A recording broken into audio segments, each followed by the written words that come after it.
naturally. I'm not opposed to reminding people to do that. For sure. But I am with you that you should be what you say you are, and then... I just prefer to be a little bit more stoic, I guess, about it. Especially in the beginning, right? Because, like, at the end, when it's all said and done and there's already these things, it's super easy to, like, be super reminding because why? Look at all of what's been built. Yeah. But in the beginning, I think it's even more so important to be stoic because what do we have to show for it? Yeah. Does that kind of make sense? I guess? I'm with you. I think that's why it's important just to keep it pushing, keep the needle moving, and then, kind of know down what the road. What is ahead. Yeah, like, well, you hey, have man. to be both, right? This is something that we've talked about before, is the nuance, the N-word of, like, everything is both. And so it has to be the stoicism of today, but also the projection of knowing what's ahead and what's to come tomorrow. And obviously, we want people to be a part of that, and that's important to us. So that's why it's important that we want to remind people and things like that, right? But at the end of the day, like, it reminds me of when I was a manager in mortgages, and I would see these guys come in. Mm-hmm. And when I started in mortgage, I was very tempted to tell everybody about how good I was going to be. Because that was natural, like, kind of for me, especially, like, growing up wrestling and, like, being very good at wrestling. But I had to, like, and I had managers that would also, like, kind of, like, preach this stuff, right? And I listened to them. I don't know why I listened to them, because normally I don't listen to authority figures, right? Sure. But it was like a kind of like a you haven't even been there yet type of thing, right? Mm-hmm. And I kind of remembered, like, when I grew up wrestling, like, I didn't act like I was the best at first. Like, I was actually kind of scared to be there. Mm-hmm. And it wasn't until, like, I had a coach who told me, hey, you're good. You're going to be varsity your first year doing it. Like, that I didn't realize, like, I was actually pretty decent at this thing. Yeah, You know what I mean? Right. Even being undefeated fresh off in JV, still didn't really feel like I was good at it, you know? And, like, I kind of took some of that into, I think, the beginning of my mortgage career. And when I was a manager, I saw these dudes do the opposite. And every single one of them failed.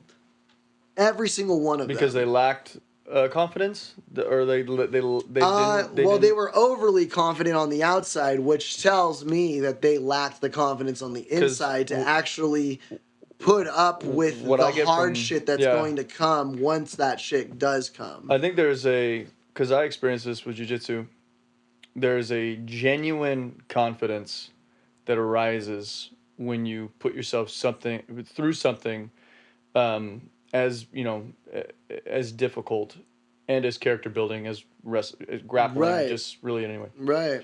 And what's interesting is that, what's the word for this? The universality of I like it. It's universal, right? Uh-huh. It's the lessons that you learn in that are so easily transposable to different crafts, and so, I mean, even sales is a bit of a grapple with, it's an intellectual grapple with, you're both standing up. Well, yeah, okay, it's a mental wrestling match, especially on the phone. For sure. Because you're not seeing each other too, right? For sure. No, it's an intellectual wrestling match. So you kind of already know. That's something that I experienced too, especially just with where I was mentally after doing it for a while.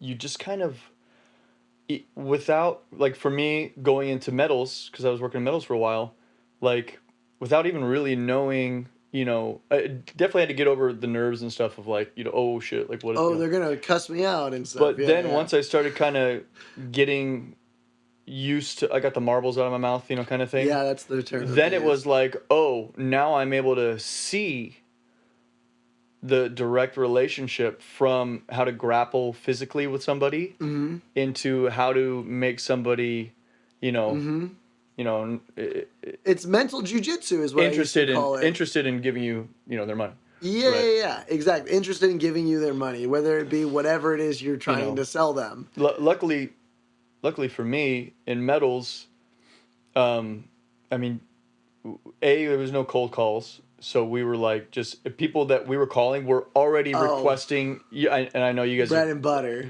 Well, yeah. I mean, people already coming in. Cold calls were my bread and butter. Dude, gold sells itself. It's not like you already know that gold is. I don't need to tell you. Right.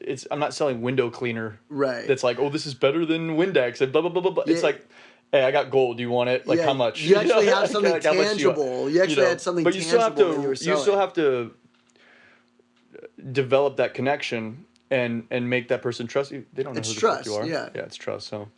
What's that, like, my favorite one, like, that old people would say is, like, I don't know you from Adam.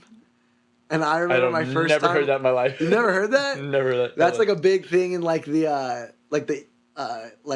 east side of the United States, right? Like, East Coast. Like, East Coast things? Yeah.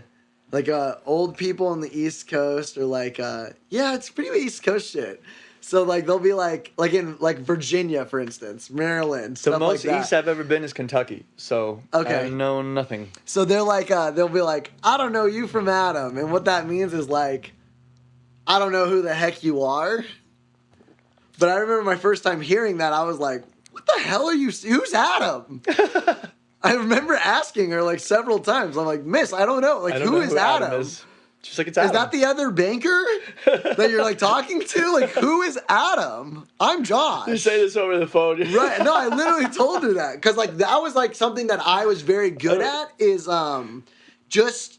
Because, like, I looked at it... You're, like, looking in your record, like, Adam's in the office. Like, yeah. Did Adam talk to this lady already? Like... is Adam her brother? I'm, like, looking in notes, right? And, like...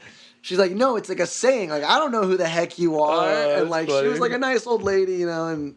I ended up getting closing that one, funny. But you know, I always looked at it like I remember when I would be deep in like, you know, like 40 minutes into like a second call sale, like I would like close my eyes at my desk and put my hands on my ears like around the headset because there's all the noise of like the other sales and shit. So I'm trying to like zone in. Right. And I would like picture us in like a conference room. Like honestly, it wasn't okay. I'm going to be honest. In my mind, it was not a conference room. It was an FBI interrogation room, right? Like, spotlight, black room, 2 fucking blank chairs and a blank table. Oh, my God. And I'm trying to get them to do the Someone's behind the see-through mirror. And that's how I used to picture it, honestly, in my brain. If I'm being honest, that was the room. And, like, I would put us there. And the conversation would go down. And I would try to...